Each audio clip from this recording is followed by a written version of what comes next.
There may be some who are wondering why we have asked Malcolm X to return to the Talk of Philadelphia. There may be some who criticize our asking him back.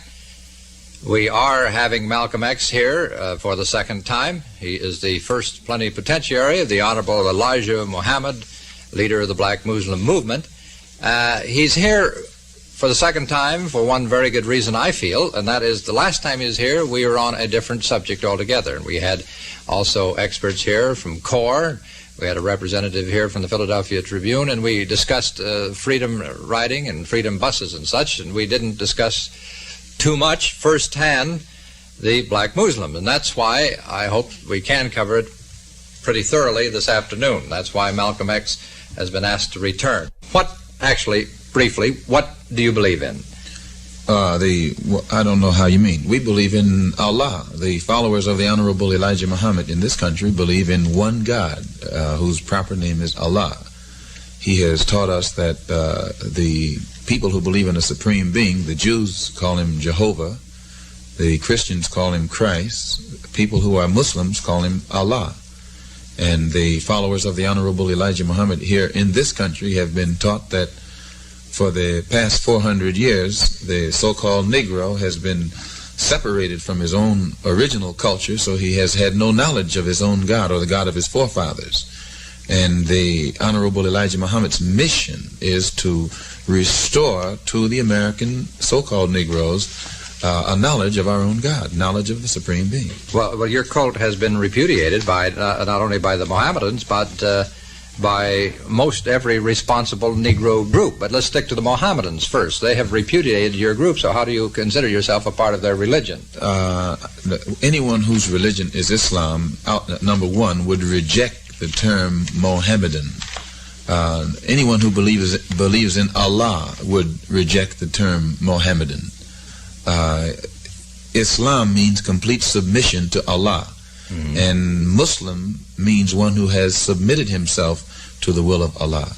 And you will not find any responsible Muslim allowing himself to be used by non-Muslims to denounce or criticize another Muslim. And those whom you find allow themselves to be used in this way usually aren't Muslims themselves.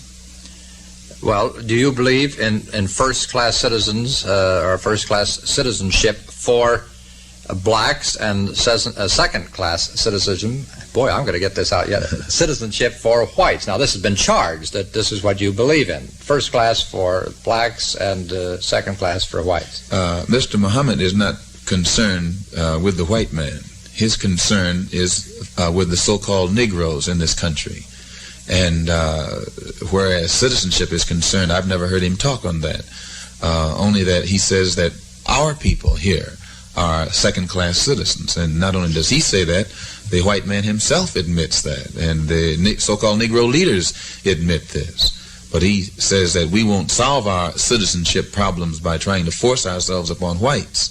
We have to do something for ourselves. So in this instance, you believe in segregation, certainly. No, I've never heard Mr. Muhammad say anything about segregation.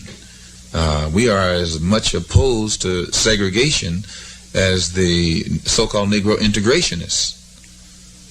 Well, you believe in black supremacy. No, I've never heard him teach black supremacy. Well, where am I hearing all this? I read these things, and I think a lot of it comes out of a book that was put out by you. And if I may do a little shifting here, I'll do a little quoting.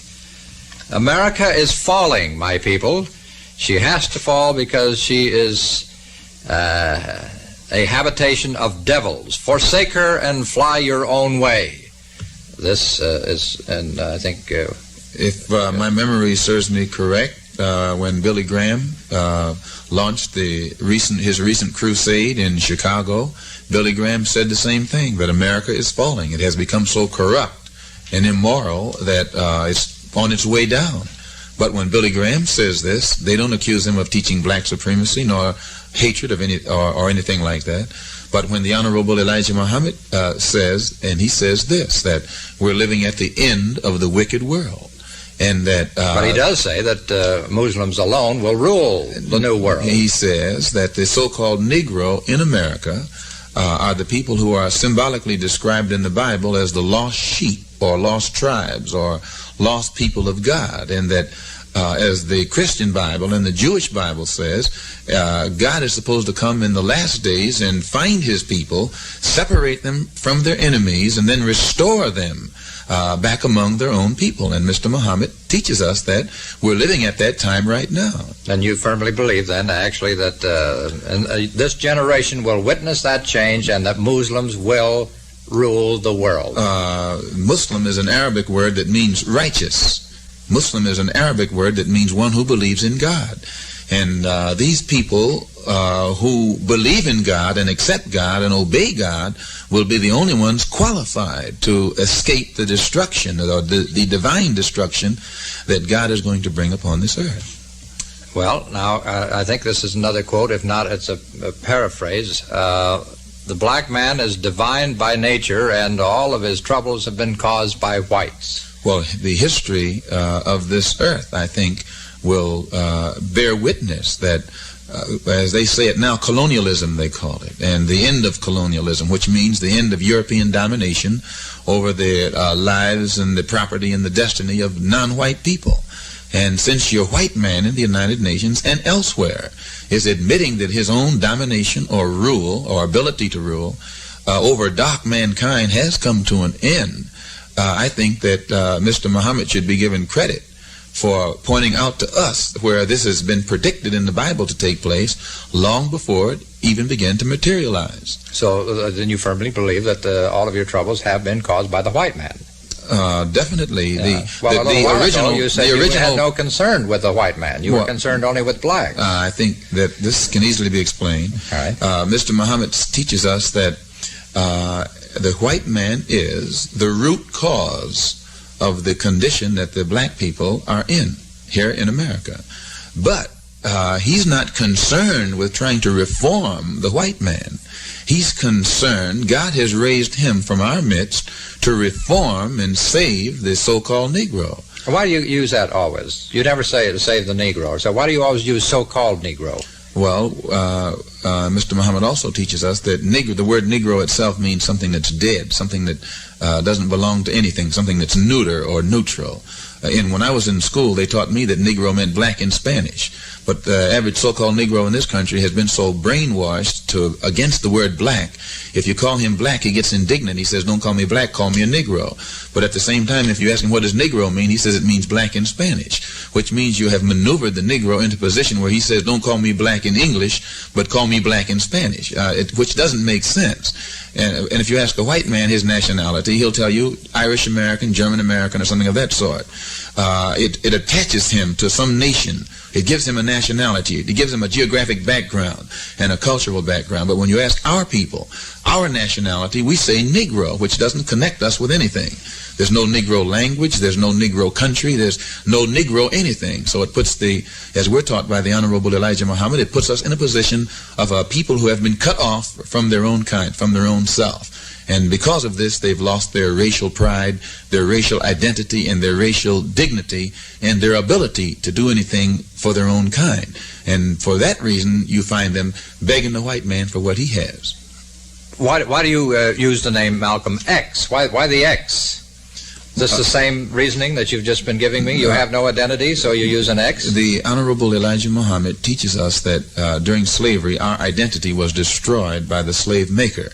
Our names were destroyed. Our language was destroyed. Our history was stripped from us. Our culture was taken from us. And it was hidden from us by the slave master.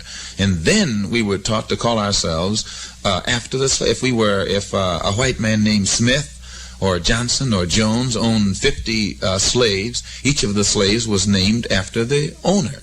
So he teaches us that the last name that the so-called Negroes have here in America are actually the slave names or the slave master's names that was handed down during slavery. So when we become Muslims and followers of the Honorable Elijah Muhammad, we give back the name of our slave master. We drop the name of our slave master, and we use X. And he teaches us that the Bible says when God comes, he'll give his people names out of his own mouth. So we use the X until God comes, and when God comes, all of your members then have a first name and an X. first name and an X. I'd like to go on a different tack here for a while, if you don't mind, Malcolm. How do you solicit membership in the Black Muslim? It's not a case of soliciting membership. The Honorable Elijah Muhammad just teaches truth, and the people who hear it and believe it, accept it, and follow him. Do you have dues, or do you have donations? How do you get the money to carry on your activities? The same is done in any religious congregation, whether it's Jewish, Christian, or otherwise. Are members required to give? No one is required. That is, there's nothing compulsory. You can be a member and not pay a cent. Many Negroes, so-called Negroes, have no money to give to anything, and it would be unfair to compel them to give that which they don't have. They do what they can. How many members do you have? I've never heard the Honorable Elijah Muhammad say how many Muslims there are who follow him here in America. You're his first lieutenant. You should certainly, and you're perhaps his most vocal spokesman, and you should be aware of that. The public says that I'm his first lieutenant. Maybe I'm the best known of his lieutenants. Well, you're very close to him, or you wouldn't be, and so you certainly should have some idea of your membership. Yes. I have never heard the Honorable Elijah Muhammad say, now he will be here on October the 7th. Will he answer that question? At the Philadelphia Arena, and he plans to speak at 2 o'clock. And both will he take questions from the floor? Both white and black will be allowed in, and I don't know whether he will take questions from the floor. He has. I'd like to be there if he'll take questions from the floor. Well, you come out, and you come out, and if he sees where it will help to create a better understanding in the public of his teachings, he'll take questions. Well, the reason I ask that is because there have been two expressions of opinion, and one is that you are vocal far beyond your numerical strength, and because of this you won't give out these figures. The other is that you have voting power that's hidden voting power, and your numerical strength can perhaps swing some congressional elections in some areas. So from both directions, I'd like to know how many people you have. Well, I think that no one is in a position to say but he himself, and until he says, I doubt that it will be said. Now this leads me to be, see, a lot of what you said up to now makes sense to me, makes a great deal of sense to me. I think many of us agree that the Negro has been downtrodden over many centuries, or certainly many generations. But when you have an organization and you firmly believe this is where you make your mistake. Well, I don't think I make a mistake. In this sense, sir, the Muslims who follow the Honorable Elijah Muhammad can't be classed as an organization or equated with organizations as such, or organizations per se. We are Muslims because our religion is Islam. Just we know how many Catholics there are. We know how many Presbyterians there are. There's no secret there in a religious group. This is a Christian country. It's not a Muslim country. It's a country whose history, it's a country that has a history, a Christian history, and it has not always been too receptive to Islamic influence.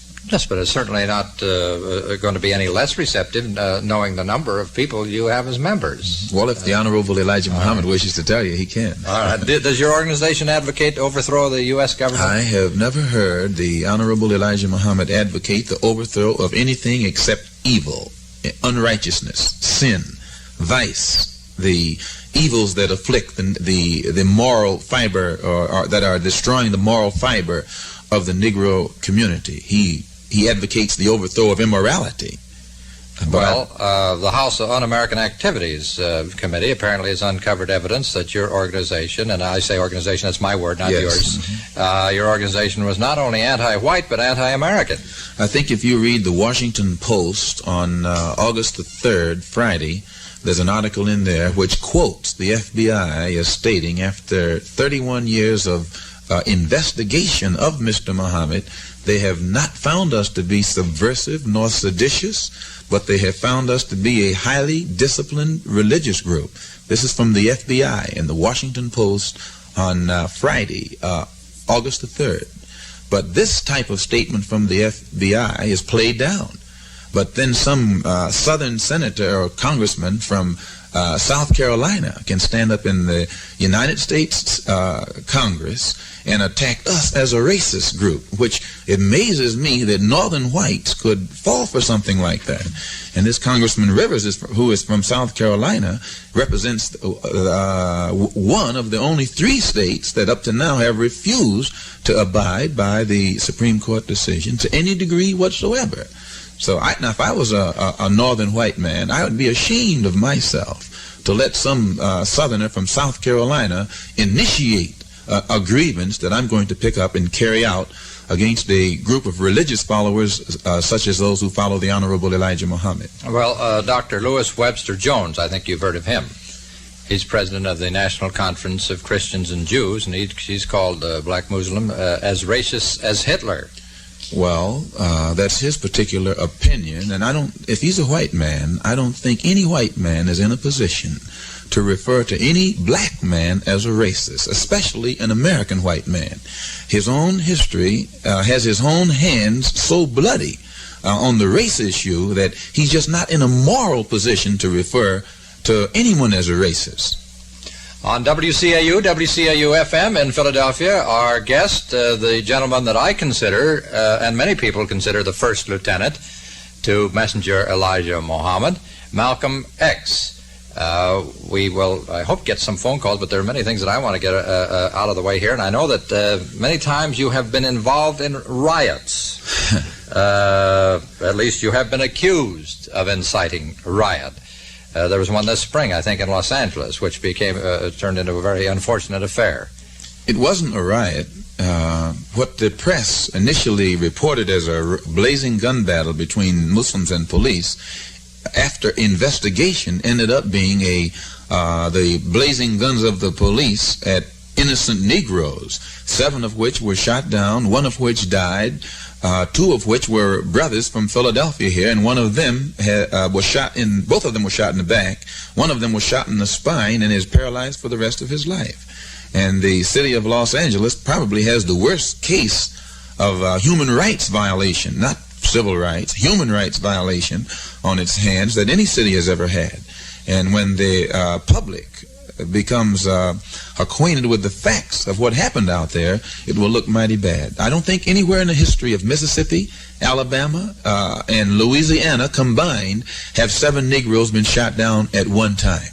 But it happened in Los Angeles, California. 8 of your group, I understand, were indicted and charged with assault, however, at that time. I think you'll also find, sir, that in all cases involving police brutality or atrocity against Negroes, the victim is always arrested by the police and charged with assaulting the police.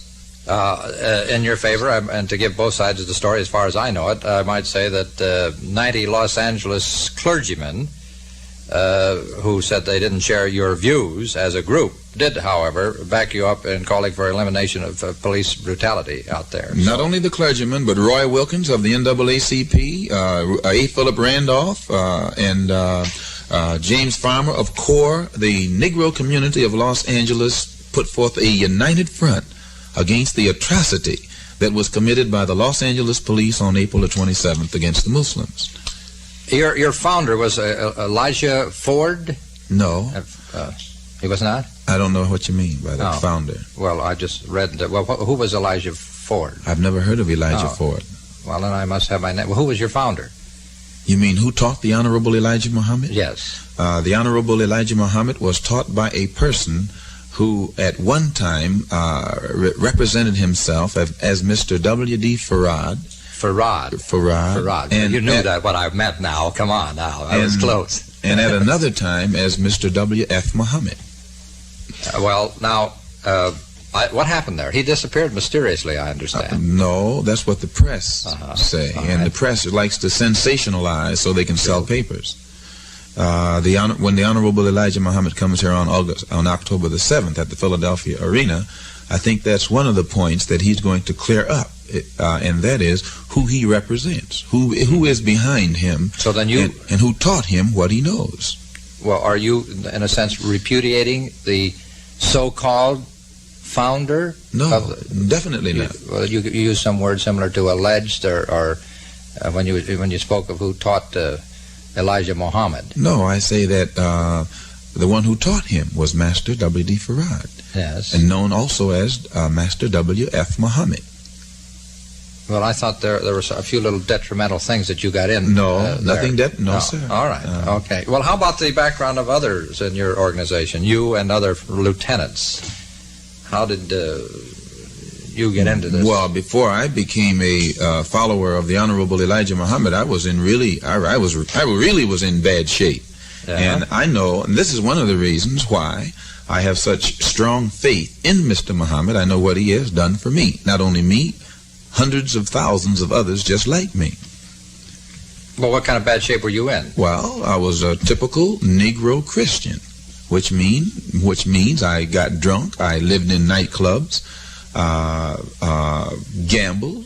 You think all Negro Christians do this? I have a very good friend who was voted mostly one of the outstanding 10 young men of the country, who is a Negro clergyman, and whom I have great and wonderful respect for. Excuse me. You'll find many Negroes who don't do this, but I think you said you were a typical Negro Christian. I think your sociologists blow up the fact that in the Negro community is the most crime, the most dope addiction, the most prostitution, the most juvenile delinquency, and the most mothers, unwed mothers. And this is a curse in our particular society. And I was a part of that. And but after hearing the teachings of the Honorable Elijah Muhammad, I was able to pull myself away from it, along with hundreds of thousands of other black people in this country who were in that same trap, who have also pulled themselves from it. Is it true that you have a prison record? Definitely. I was in prison for 7 years. It was in prison that I first heard the teachings of the Honorable Elijah Muhammad. And I might add this, that the first year that I was in prison didn't rehabilitate me in any way, shape, or form. The prisons aren't set up to rehabilitate Negroes. They're set up to perpetuate the criminal tendencies of Negroes. And it was only after all of the penologists and sociologists had failed, Mr. Muhammad goes into the prisons and takes men like me and others and is able to straighten them out just by teaching them the truth and restoring their racial consciousness, racial pride, and racial dignity. Now, a little while ago, you said that you did not solicit membership. Now, it appears to me that in prisons you are soliciting. No, it's not. No, that's where you're wrong, sir. All right. As I said earlier, all Mr. Muhammad does is teach his truth. Wherever that truth goes, whatever Negroes who hear it and accept it, they become Muslims, and this is spreading throughout the country. However, your greatest area for converts is in our prisons. No, outside as well as inside, but in prison it gets so much publicity because the inability of your sociologists and penologists to rehabilitate inmates naturally makes it sound miraculous when someone is able to come in and do what the penologists have failed to do. So this gets much publicity. It's blown up out of proportion, and people think that all Muslims come out of prison. We have doctors and lawyers and dentists and other types of professional people who are Muslims, the same as we have from the other walks of life. Is this also one that's blown up out of proportion, that you met with Fidel Castro and that he invited you to visit him in Cuba? That was definitely blown up out of proportion. And what they overlooked was that at the time I was in Fidel Castro's presence, I was there representing the city of New York, the police department, the mayor's office, and all. Yes, and all of the civic groups in Harlem. And you know, if I couldn't back that up, I wouldn't make that statement on the radio. But this is one thing that the press has overlooked.